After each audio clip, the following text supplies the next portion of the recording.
Hər vaxtınız xeyir olsun Yurd FM-in dəyərli və sevimli dinləyiciləri. Siz 90.7 FM-də Yurd FM-də Mədəniyyət Nazirliyinin dəstəyi ilə Mədəni Yurdumuzu dinləyirsiniz. Hər həftənin cümə axşamı saat 17-də 1 saat ərzində 18-ə qədər sizinlə birlikdə oluruq və bilirsiniz ki, mədəniyyət sahəsinə aid olan müəyyən insanlar bizim qonağımız olur.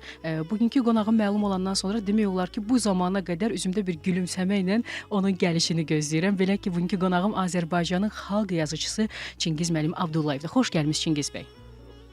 Necəsiz? Necə hissəyirsiniz özünüzü? Yaxşıyam, çox sağ Bəli, olun. sizi olduqca yaxşı gördüm, amma yorğunsuz. Bax, mənə də maraqlıdır Çingiz müəllim. Sizin qrafikiniz çox sıxdır.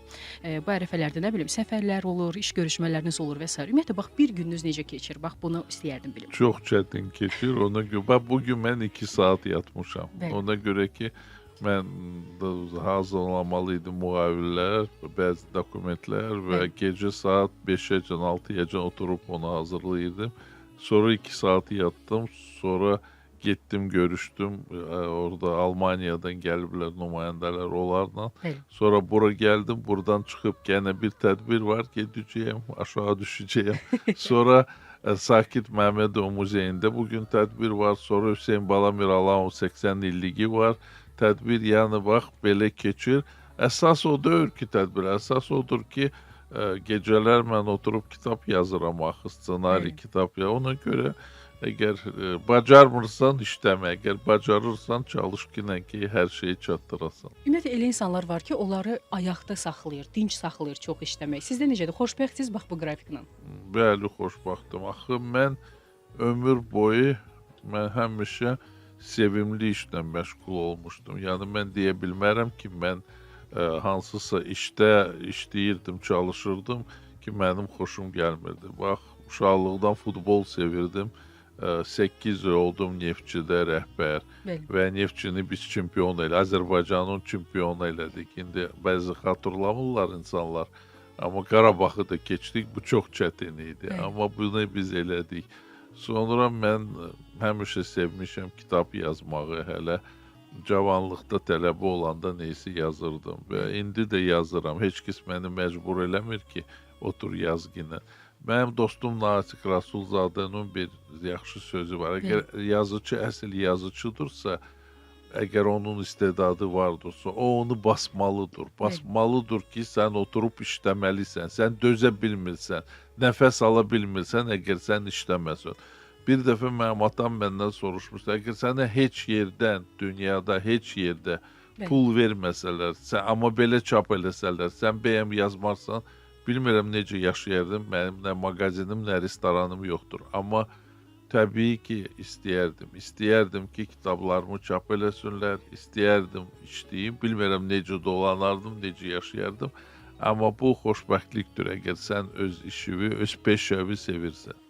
Bax, bu iş olaraq biz xoşbəxtlikdən danışırıq. Mən hər zaman yazıçıların, ümumiyyətlə dahi şəxsiyyətlərin xoşbəxtlik anlayışı mənə hər zaman maraqlı olub.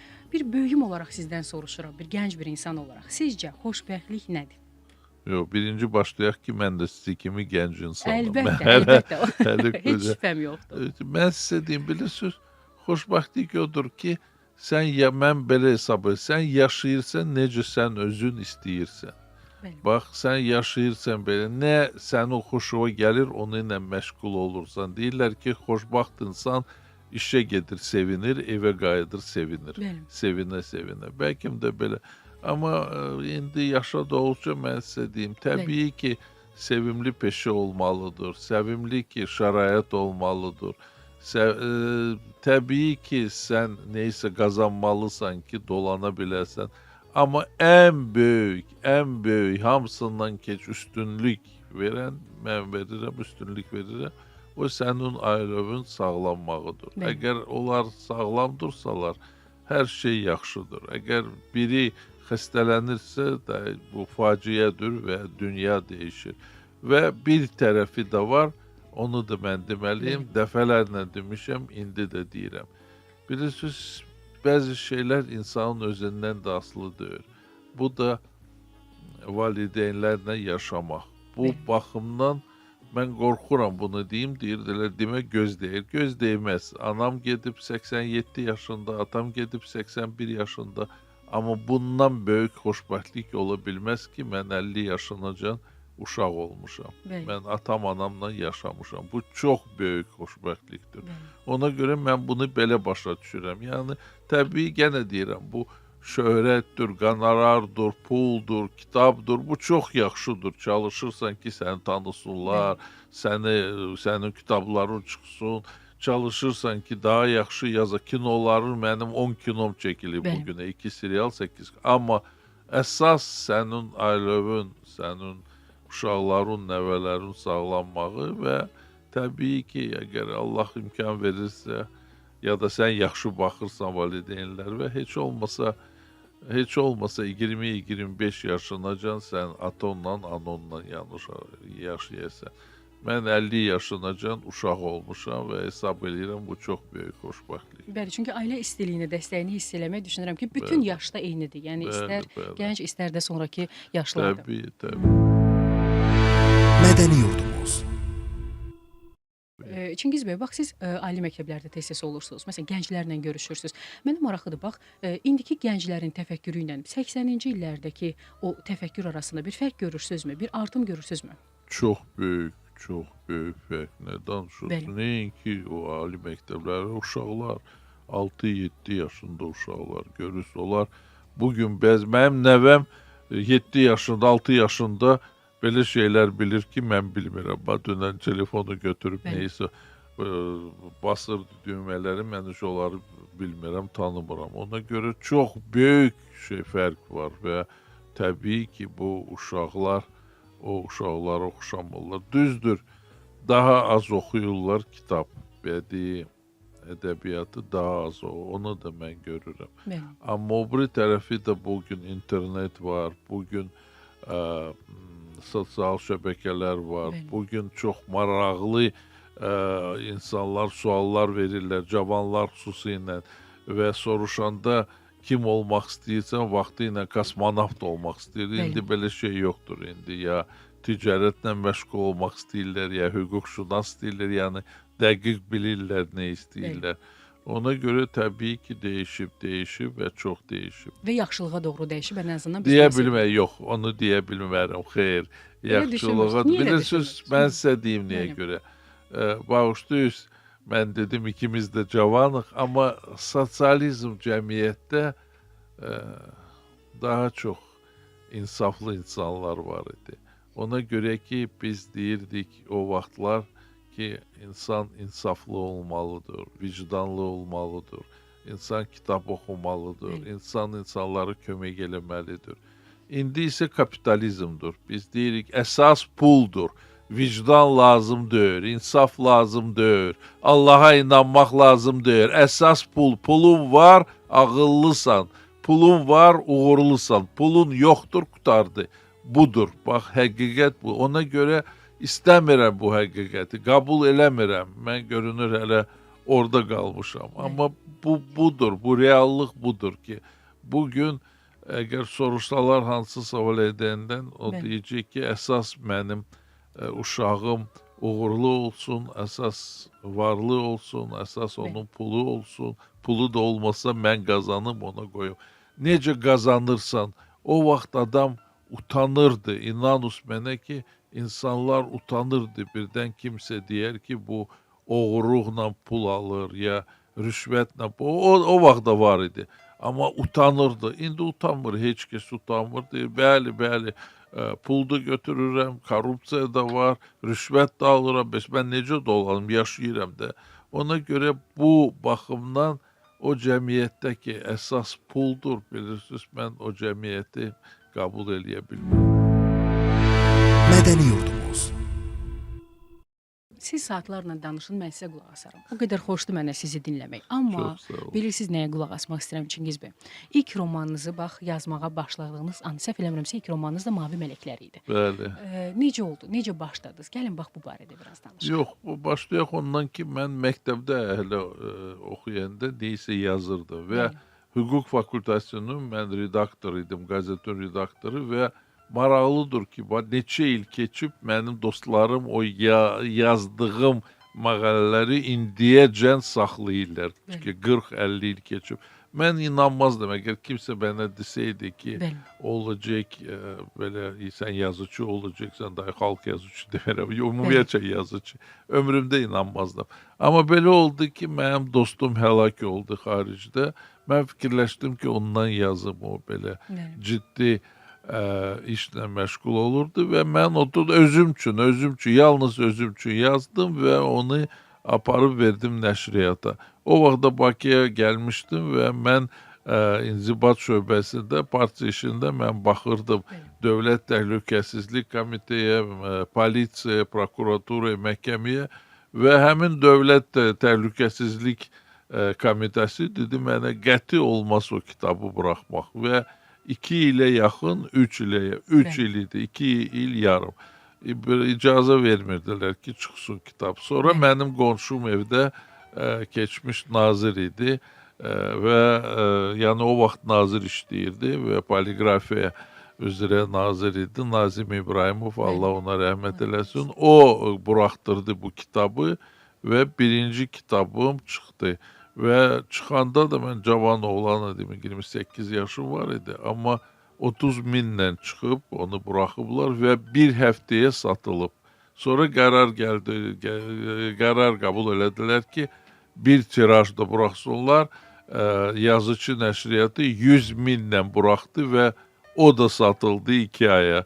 Sonra Krasnodardan zəng vurdular ki, 400 minlə, biz indi 400 min kitablar çıxmır, amma o vaxt 400 minlə biz çox. Və mən yenə deyirəm, mən inanmazdım. Bax, sonra 2-ci, 3-cü, 4-cü yazdım, görürəm, hamısı oxuyurlar və başladılar xaricdən mənə zəng vurmaq tez-tez ki, bu kitabları buraxaq və sonra da mən Yazıçılar Birliyə gəldim, katib seçildim və hələ yavaş belə daha peşəli yazıçılıqla məşğul olmağa başladım.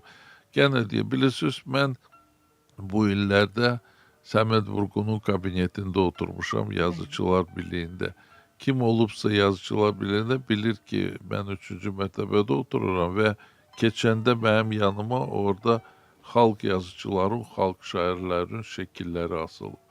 İnanus mənə ki, bu təvəzzükarlıq deyil, doğrudan belədir. Mən keçəndə hər dəfə öz şəklimi görəndə qorxuram ki, mən hələ o insanların səviyyəsinə çatmayayım. Ona görə ki, orada İsmail Şıxlı, Mirzə İbrahimov, Süleyman Rustam, Səməd Vurğun, Rasul Rza, Cabir Novruz, Nəbi Xəzri, nə qədər insanların şəkilləri var orada. Mən hələ 1000 il çalışmalıyım ki, gedib o səviyyəyə çatım. Amma ümumiyyətcə bunu da çox insan bilmir. Azərbaycanda bugün, əgər soruşsam, heç kəs bilməyəcək, amma bu da oradan belədir. Cəmi 4 xalq şairi var, 4. Birinin 94 yaşı var, o da Nəriman Həsənzadə. 3-ü də 80-ə yaxın Vahid Əziz, Sabir Rostamxanlı və Ramiz Roşan. Və 7 xalq yazıcısı var.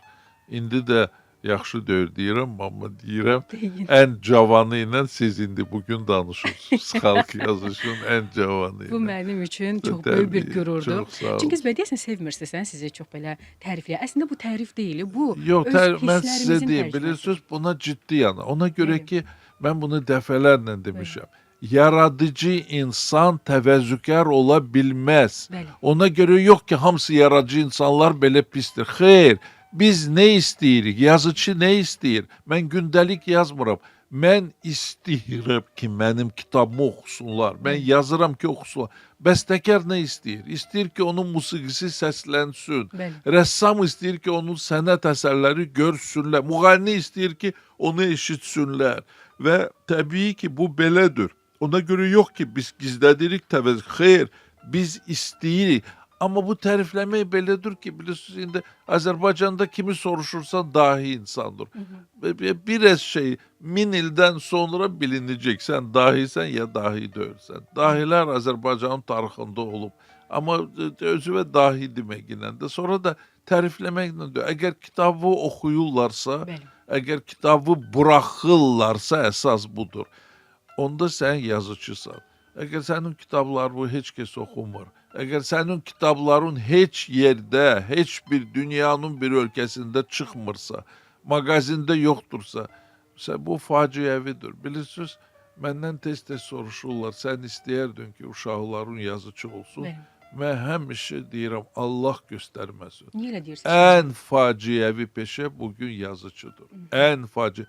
Ona görə ki, bax, gəl qutaraq bu söhbəti, gedək sizinlə hansısa kitab mağazinində, Bəli. Libraf mağazinlər var və bizim yanımızda Yazıçılar Birliyinin yanında istəyirəm bunu bizi eşidənlər də başa düşür, cavanlar da başa düşsünlər.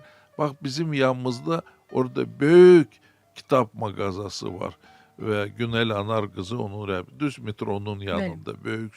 Orada 40 min yazıçının kitabları satılır. Bəli. Onların arasında Nizami, Füzuli, Nəsimi, Gomer, Rabelais, Dante, Balzac, Tolstoy, Dostoyevski. Bəli. Sən kimsən ki, kitab yazırsan? Sən onlardan ağıllısan, ömründə ola bilməz. Sən onlardan istedadlısan, Bəli. ömründə ola. Onlar 2000 il, 3000 il onların kitabını oxuyurlar. Sən qorxmursan, yazırsan kitab. Kim gəlib sənin 40 min yazıçının kitabları var orada. Gəlib Nizamini almayacaq, səni alacaqlar. Amma əgər yazıcı özündə bu gücü hiss eləyirsən, istedadı hiss eləyirsən, sən yazmalısan və belə yazmalısan ki, insan bu mağazinə girəndə o 40 min yazıçının arasında sənin kitabını alsın və oxumaq istəsin. Bəli, burada dəstək çox önəmlidir. Bəli. Çox çətin. Çingiz müəllim, bəzən deyirlər ki, bax, mən özüm üçün yazıram. Ümumiyyətlə, yazıçıların bəzilərində bu var. Mən özüm üçün yazıram.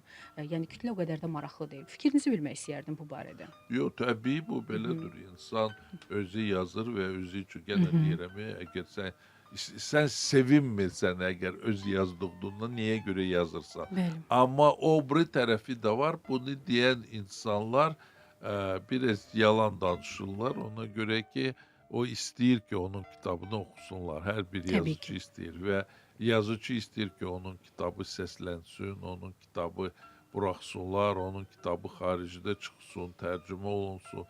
Ona görə lap desələr də, bilirsiniz, bəstəkar desə, musiqini özüm üçün yazıram. Rəssam deyə bilər, o sənət əsərləri özüm üçün yaradıram. Bəli, təbii ki, özü üçün, təbii ki, əgər sevim, əgər vırılma, hamısı kitablarım, hamısı mənim uşaqlarımdır. Əgər mən yaradanda mən sevirəm bu.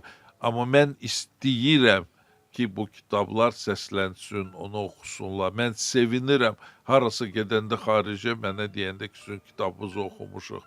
Ona görə bu baxımdan xeyr, bunu nahaq deyirlər, ona görə lap özü üçün də yazsa istəyir ki, kitabı oxusun. Mədəni yurdumuz.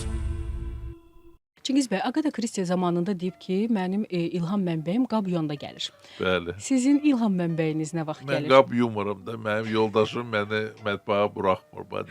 Biz 40 il evliyik, amma o qəti indiyəcən buraya çay tökməyəcəm. Mən gizlin keçirəm ki, ona görə belə cavan qalmısınız əslində, Çingiz bəy. Bəlkə də ona görə yaxşı baxır mənə. Amma yox, ona görə yox. Bəli, mən bilirsiniz, mən onu deyə bilmərəm. Bəzi vaxtlar olur, yuxuda görürəm. Bəzi vaxtlar görürəm, danışıram insanla, neysə başıma gəlir.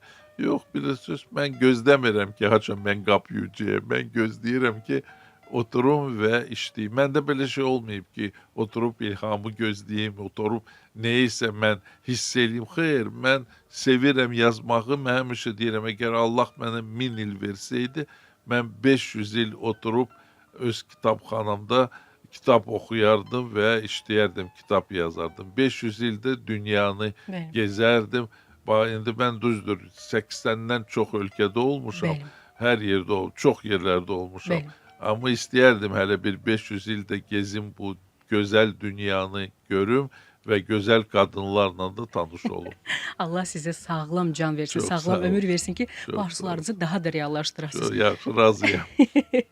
Çingiz müəllim, bax bu roman süjeti qurmaq, bu personajları idarə eləmək çətin deyil sizə? Yox, çətindir. Mən onları görürəm. Bilirsiniz, onlar gəlirlər gecələr, otururlar mənim yanımda. Hamısı mənim üçün diri insanlardır. Mən onları görürəm, oturub onlarla danışıram, nüsiyyətdə oluram.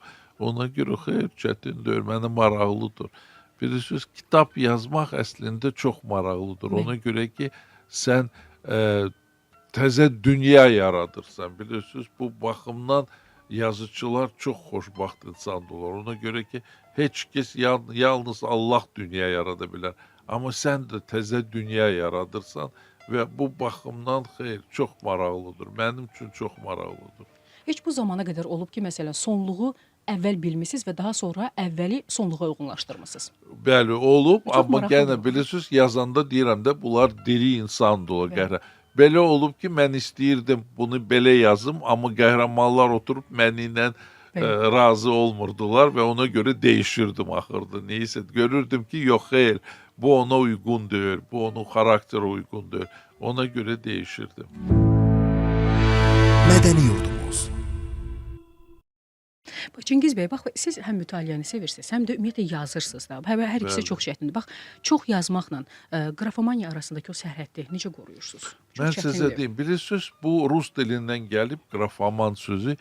Rus dilində bu çox pis sözdür. Yəni, yarada heç nə bilməyən, amma sevir yazma. Bəli. Əslində, ən böyük yazıcılar hamısı qrafoman olublar. Bəli. Tolstoy, Dostoyevski, hamısı. Niyə görə? Çexov. Ona görə ki, qrafoman yalnız dəqiq nədir? Yazmağı sevən insan və təbii ki, əgər Lev Tolstoy görürsünüz, Anna Kareninanı deyirlər 11 dəfə təzədən yazırdı. Əgər insan, yazıcı, böyük yazıcı, əgər sevməsə yazmağı, Bəli. o yazıcı ola bilməz. Bəli. Ona görə bu baxımdan, amma biz qrafoman deyirik o insanlara ki, yazır, onun kitabı heç yerdə çıxmır, heç kəs oxumur və yenə deyirəm, bu faciədir də. Əslində, əgər yazıcının kitabı heç kəs çap eləmək istəmir, Bəli. əgər yazıcının kitabı heç bir dünyanın heç bir mağazində satılmırsa, bundan böyük faciə ola bilər. Sən yazırsan, heç kəs də oxumaq istəmir və heç kəs də qəbul eləmək istəmir. Bax, o məktub dövründə insanlar, hələ onda telefon yox idi, bir-birlərinə məktub göndərib o, necə deyim, bir həzlə, bir o Bəli. həsrətlə gözləyirlər. Epistolar janrı var idi. Bəli, və elə bilirəm ki, sizin də oxucularınız hər dəfə sizdən bax, o həsrətlə nəsə gözləyir. Görünür, gözləyir ona görə ki, bax, nə qədər mən məktub alır, nə qədər, bax, mənim katibələrim bilir, nə qədər o biri ölkələrdən gəlirlər yanıma ki, istəyirlər mənimlə görüşsünlər. Neçə şəhərdə restoran var, Dronqa adı, Moskvada 2 restoran var, Bəli. Komsomolski prospektdə. Neçə klub var, qadın klubları, Dronqa. Yəni, bu baxımdan görünür, mənim qəhrəmanlarım məndən də çox sevinir. İndi mən necə bunu qəbul eləməyim və bax, mən Şuşada idim, Bəli. bir qadın mənə yaxınlaşdı, dedi ki, mən Moskvaya gedirəm yalnız ona görə ki, sizin kitablarınıza. Bu da doğrudan əsl mənada dahi insan, 18 il dal-badal dünya çempionu olan şahmat üzrə Nona Qaprindaşvili. Bilirsiniz, bəzi adamlar deyir ki, axı bu dedektiv biraz səviyyəsiz ədəbiyyatdır. Amma görürsünüz, bundan səviyyəli insan, bundan ağıllı insan çətindir. Ya da Rusiyanın prezidenti Medved oxuyur mənim kitablar, mənə saat da göndərib yazıb ki, sevimli yazıcıya. Bəli. Ya da o bəzi prezidentlər və əsas odur ki, bizim hörmətli prezidentimiz dəfələrlə deyir və bilirəm də, Bəli. ona da bağışlayıram öz kitablarımı, o da oxuyur mənim kitab. Mən Elə mən də, fəxr eləyirəm. bəli, elə bu barədə mən də sual vermək istəyirdim. Hətta cənab Bəli. prezident özü demişdi ki, sizin kitablarınızı oxuyur. Hətta siz Bəli. 46 yaşında səhv etmirəmsə, xalq yazıcısı Bəli, fəxri bəli. adını aldınız. Mən sizə deyim ki, bax, indiyəcən də bunu danışıram. Bəli. Tarixdə, keçmiş SSR-ün tarixində cəmi 4 adam 50 yaşında bu adı ala bilib. Biri bizim dahi şairimiz Səməd Vurğun. Bilirdilər ki, o dünyanı dəyiş, çox xəstə idi. 2 ay qalmış ona bu adı verdilər. Bəli. Ondan başqa 3 adam, Çingiz Aytmatov, Rasul Qamzatov və David Qugulçinov. Ondan başqa heç bir bugün bax olan Azərbaycan Yazıçılar Birliyində xalq şairlər, heç kəs bu 50 yaşında bu adı, 50 yaşında gənə deyir.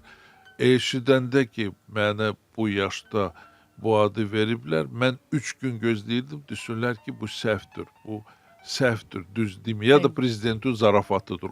Axırda dözmədim, dedim, cənab prezident, belə tez məni güldü, dedi, sən öz işində ol, yenə bilirəm deyil. Və doğrudan da mən gözləmirdim, yenə deyirəm, bu təvəzzükarlıq deyil. Bəli, bəli. Mən başa düşürdüm ki, mən nə qədər işləməliyim. Bax, 20 il keçib, indi də ən cavanı mənə baxmayaraq ki, o vaxt olub. Bəli. Amma yenə deyirəm, bu bilirsiniz gözlənilmə. O birisi nə qədər orden, medal almışam xaricdə, xarici ölkələr verin, neçə şəhərin fəxri vətəndaşıyam, neçə universitetin fəxri doktoruyam. Ya da bax, müharibədən qabaq o 20-ci ildə Rusiyanın prezidenti Putin mənə orden verdi. Heç kəs gözləmirdi ki, Rusiyada mənə belə orden versinlər. Ya da o birisi ölkələrdə. Təbii ki, mən bunu ilə fəxr edirəm, ona görə ki, bu mənim zəhmətimin nəticəsidir.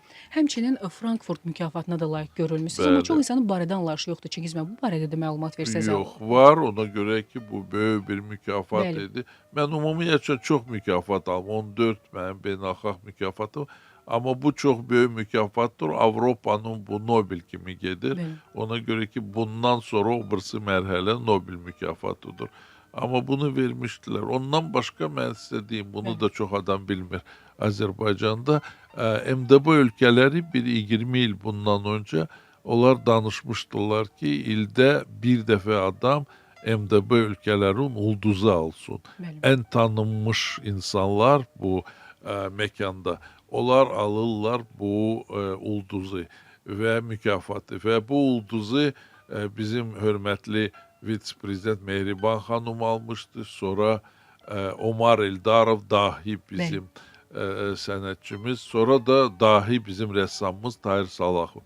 Məni çağıranda deyəndə ki, sənə verəcəklər. Gənə deyə, mən inanmadım. Axı, mən kiməm? Bunların yanında birinci bunlar mənim babam yaşındadılar. İkinci də axı, bu doğrudan əsl mənada dahidirlər. Mən kiməm? Və çıxmışam. Mənim də yoldaşım bütün mənim medal ordenlarımı gizlədir hardasa evdə ki, mən görməyim. Ona görə ki, hər dəfə istər. Nə qədər olar, sən yazıcısan ya bunu yıxırsan sən. Və zəng vurmuşam, qızım da Angliyada oxuyurdu. Qızıma deyirəm ki, mənə bax bu mükafatı veriblər. Deyir, vay, anam yanımdadır, eşidir. Anası götürüb trubkanı, deyir, gənə sən nə ulduz? Deyirəm, yox, sən bilmirsən, bir dəqiqə. Deyir, nə olub? Deyirəm, orada ulduzdan başqa mükafat verirlər. Deyir, nə mükafat? Deyirəm, qərar var ki, $100.000 mükafat verirlər. Bir dəqiqə sustu, sonra dedi, yaxşı, razıyam, onda ulduzu sən al, pulu bizə köçür.